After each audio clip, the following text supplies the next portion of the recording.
Hello guys, हम एक बार फिर मिल रहे हैं। आपको पता ही है, माय नेम इज़ अंजारुल और ये चैनल है मिस्टर एच। इस पे फर्स्ट वीडियो मैंने जो अपलोड किया था उसमें मैंने कॉन्सेप्ट बताया था। ये इस वीडियो में हम 3.1 कवर करेंगे। सो फर्स्ट क्वेश्चन क्या है 3.1 का, in the matrix A is this, इसमें कितने रो हैं? 3 रोज हैं एंड 4 कॉलम। इसका ऑर्डर कितना हो गया? इसका ऑर्डर होगा 3 × 4। अब हमें कुछ क्वेश्चंस के आंसर देने हैं। First question is what is the order. Already हम लोग जान चुके हैं कि ऑर्डर क्या है इसका, 3 × 4। अब देखो नंबर ऑफ एलिमेंट्स कैसे निकालते हैं। ये जो ऑर्डर है ना, ऑर्डर को मल्टीप्लाई कर दो। ऑर्डर को मल्टीप्लाई करोगे तो कितना होगा? 3 × 4 इक्वल टू होता है 12। तो इसमें 12 एलिमेंट होंगे। आप काउंट भी कर सकते हो, 1 2 3 4 5 6 7 8 9 10 11 12 एलिमेंट्स है। ठीक है, अब देखो right the elements A13 means इसका मतलब क्या हो गया? First row and third column. First row, this one is first row and first column, second column, third column. This is first row third column. So A13 की value होगी 19। Similarly A21 की value निकालनी है हमें। 21 is what? Second row and first column. Second row is this one is second row, this one, and first column की बात हो रही है ये। तो एलिमेंट आया 3 5, second row and first column. A33 की बात हो रही है। 3 का मतलब हो गया third row and third column. Third row is this and third column is this element, -5। A24 second row and first column, fourth column, sorry, second row is this and fourth column is this. So second row first column fourth column पे intersection क्या बन रहा है? ये बन रहा है, तो ये हो गया हमारा 12। Similarly A23 second row and third column, second row is this and third column is this. So ये इन दोनों का इंटरसेक्शन क्या बन रहा है? Second column is this and third column is this. यहाँ पे जहाँ कट कर रहा है वही हमारा एलिमेंट है। This one is 5/2। ये आंसर है इसका। ठीक है, सेकंड क्वेश्चन क्या कहता है वो देख लेते हैं। ये क्वेश्चन मैंने कॉन्सेप्ट वाली क्लास में कराई थी। ठीक है, वीडियो है, उसको मैं उसका लिंक मैं डिस्क्रिप्शन में ऐड कर दूंगा। आप लोग उस वीडियो को देख सकते हैं, वहाँ पे ये क्वेश्चन कराया था, फिर भी मैं करा रहा हूँ इस क्वेश्चन को। बोला क्या है, किसी भी मैट्रिक्स को 24 एलिमेंट्स है तो कितने मैट्रिक्स बन सकते हैं, कितने ऑर्डर के मैट्रिक्स बन सकते हैं, क्वेश्चन ये है। तो मैंने ये कॉन्सेप्ट बताया था उस वीडियो में कि जितने भी एलिमेंट है उतने, जितने 24 एलिमेंट्स हैं, इसके जितने भी फैक्टर बन सकते हैं उतने मैट्रिसेस होंगे। तो फैक्टर क्या होते हैं? 24 का फैक्टर होगा, फर्स्ट फैक्टर इज 1 × 24। कौन से दो नंबर को मल्टीप्लाई करने पर 24 मिल जाए? ठीक है, वही फैक्टर होता है। फिर इन दोनों को रिवर्स भी कर सकते हैं, 24 × 1। 1 से स्टार्ट करते हैं। क्या 2 इसका फैक्टर है? 2 × 12, रिवर्स ले लो, 12 × 2। 3 है, 3 × 8, 8 × 3। 4 है, 4 × 6 होता है, 6 × 4। 5 है क्या? 5 तो नहीं होगा। ठीक है, इसके बाद और पॉसिबिलिटी नहीं है। तो इसमें देखो आप कितने मैट्रिसेस बने, 1 2 3 4 5 6 7 8 मैट्रिसेस बनेंगे, 8 ऑर्डर्स के मैट्रिसेस बनेंगे। ठीक है, अब क्वेश्चन क्या किया है, इसी में सेकेंड पार्ट बोला है इसमें कि अगर एलिमेंट्स 13 कर दी जाए तो क्या होगा? 13, तो 13 के सारे फैक्टर्स लिख लो। 13 के क्या होंगे? 1 × 13, 13 × 1। ये 2 मैट्रिसेस बनेंगे। मैंने आपको उस लास्ट वीडियो में बताया था कि प्राइम नंबर्स के साथ ये बेनिफिट है कि सिर्फ 2 ही इसके मैट्रिसेस बनते हैं। ओके, नेक्स्ट थर्ड क्वेश्चन जो है सिमिलर क्वेश्चन है, आप लोग सेल्फ कीजिए इसको। एलिमेंट्स कितने हैं? 18।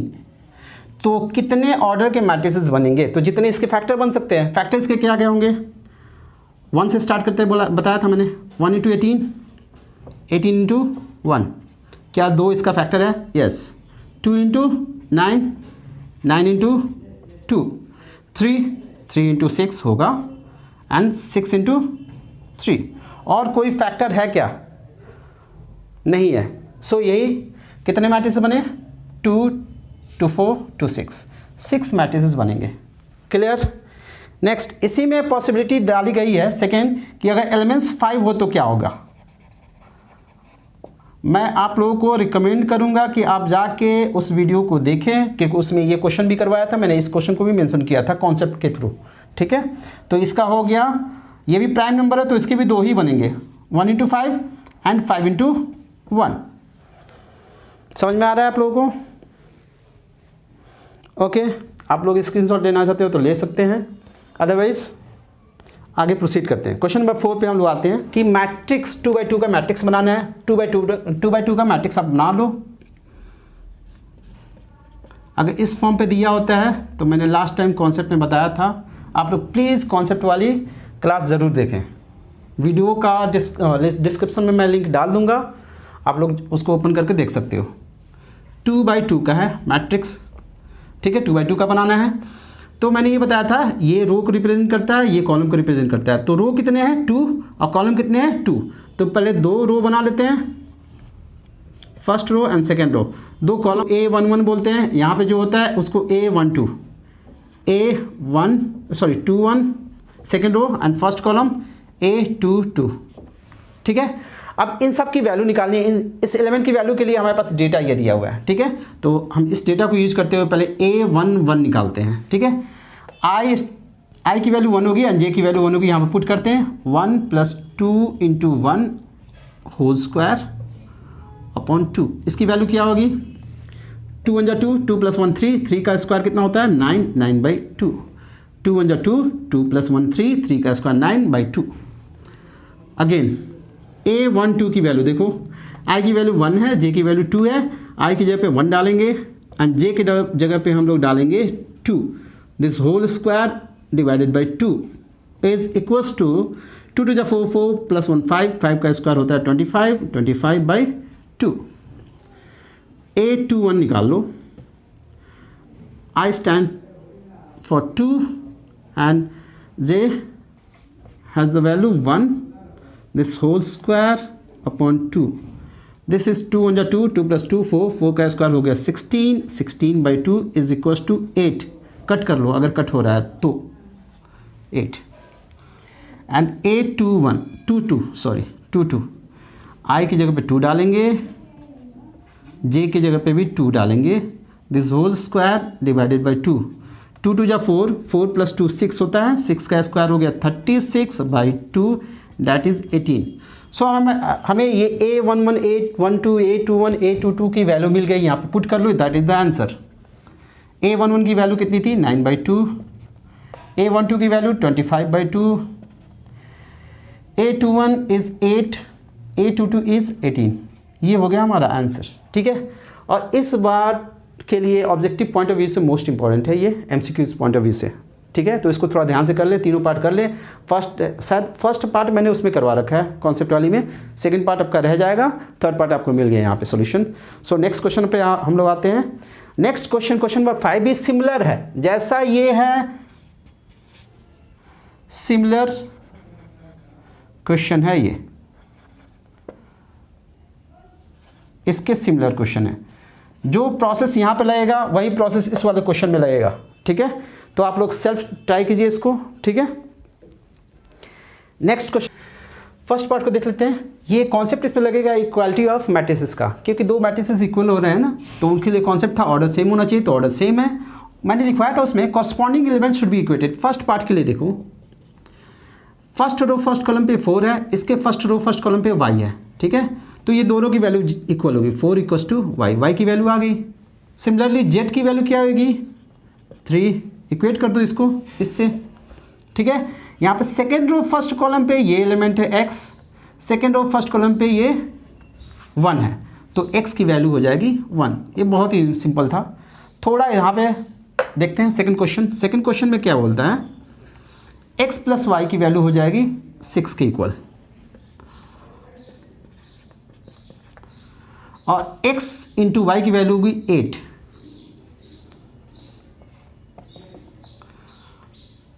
फाइव + z की वैल्यू होगी 5।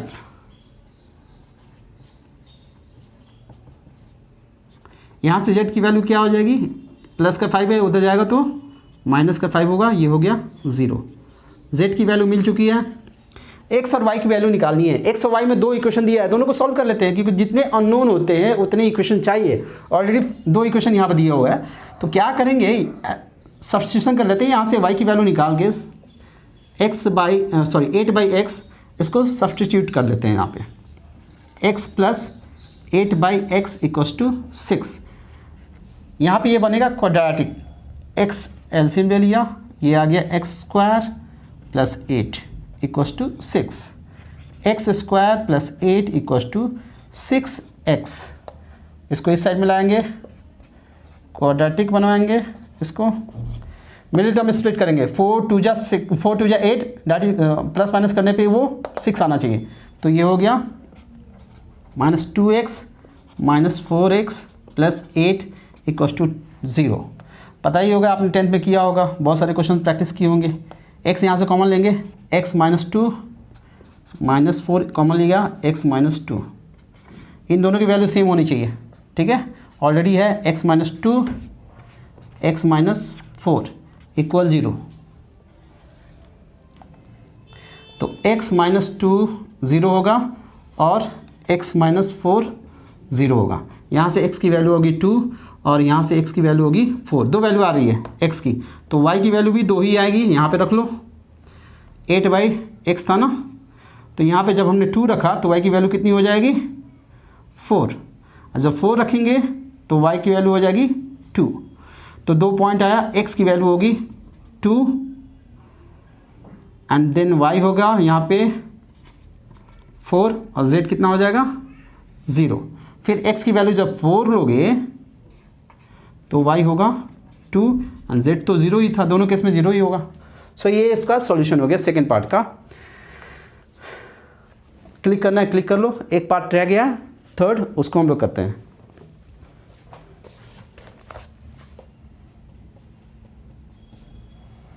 यहाँ पे इक्वेट करेंगे तो x plus Y plus Z की वैल्यू हो जाएगी 9। x plus Y plus Z equals to 9। x plus Z की वैल्यू हो जाएगी 5 एंड y प्लस जेड की वैल्यू हो जाएगी 7। क्या करते हैं, x प्लस जेड, इन दोनों को, फर्स्ट इक्वेशन ये है ना, सेकेंड ये है, थर्ड ये है, ठीक है। इसको यहाँ पे पुट करते हैं। x प्लस जेड की वैल्यू कितनी है 5, इन दोनों को मिला के 5 कर सकते हैं। तो इसको थोड़ा सा मॉडिफाई कर लेते हैं ऐसे। अब इसके जगह पे हम लिख सकते हैं फ्रॉम फर्स्ट, है ना ये first, this one is 5 equals to 9। तो y की वैल्यू हो जाएगी 9 माइनस 5 इक्वल्स टू 4। y की वैल्यू आ गई, y की वैल्यू इसमें रख लेंगे, z की वैल्यू आ जाएगी from 3, y plus Z equals to 7, 4 plus Z equals to 7, z की वैल्यू हो जाएगी 3। y और z दोनों आ गया, y और z दोनों आ गया। इसको या तो इसमें z की वैल्यू इसमें रख लो या फिर y z की दोनों की वैल्यू इसमें रख दो, x की वैल्यू आ जाएगी। यहाँ से कर लेते हैं, थोड़ा इजी पड़ेगा। From equation 2 x plus Z equals to 5, तो x प्लस जेड की वैल्यू हमने निकाली थी 3 इक्वल्स टू 5, x की वैल्यू हो जाएगी 5 minus 3 equal 2, x equals to 2। ये आंसर है। ये बहुत से स्कूलों में आए हुए हैं, सो आप लोग काइंडली इसको कर लें। क्वेश्चन नंबर 7 सिमिलर है, आप लोग इसको ट्राई करें, ठीक है। आते हैं क्वेश्चन नंबर 8 पे। एंड एन, एम और एन पे क्या रेस्ट्रिक्शन होगा। एक बात ध्यान से देखो, मैंने इसके बारे में लास्ट वीडियो में मैंने बताया था कि ये आई जे क्या स्टैंड करता है, एम एन क्या होता है, ठीक है। एम रो होता है, एन भी कॉलम होता है, ठीक है। आई यहाँ पे रो होता है और जे कॉलम होता है, ठीक है। अब देखो, ये अगर स्क्वायर मैट्रिक्स है तो हमें पता है कि स्क्वायर मैट्रिक्स का रो और कॉलम दोनों इक्वल होता है, तभी वो स्क्वायर होता है। नंबर ऑफ रोज और नंबर ऑफ कॉलम दोनों क्या होने चाहिए, इक्वल होने चाहिए। तो यहाँ से रेस्ट्रिक्शन क्या निकलता है, M equals to N. So आपका आंसर होगा C part. Question number 9 is very interesting and this is very important for this time. ये क्वेश्चन है 3x, आपके पास एनसीईआरटी बुक होगी, ठीक है। उसमें ये क्वेश्चन लिखा हुआ है, मैं पूरा क्वेश्चन यहाँ पे उतार नहीं रहा हूँ।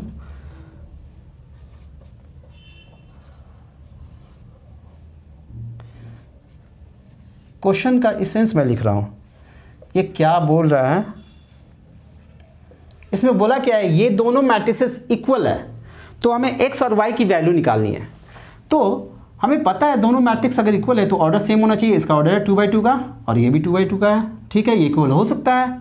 सो कैसे इक्वेट करते हैं, इसकी वैल्यू 0 की इक्वल होगी, ठीक है, 3x + 7 = 0।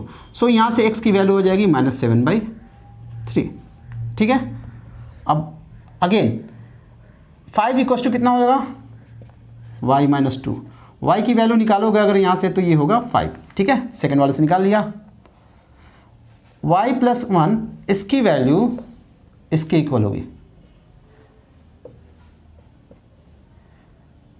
=8, y = 7 आया, दोनों से y की वैल्यू सेम आई।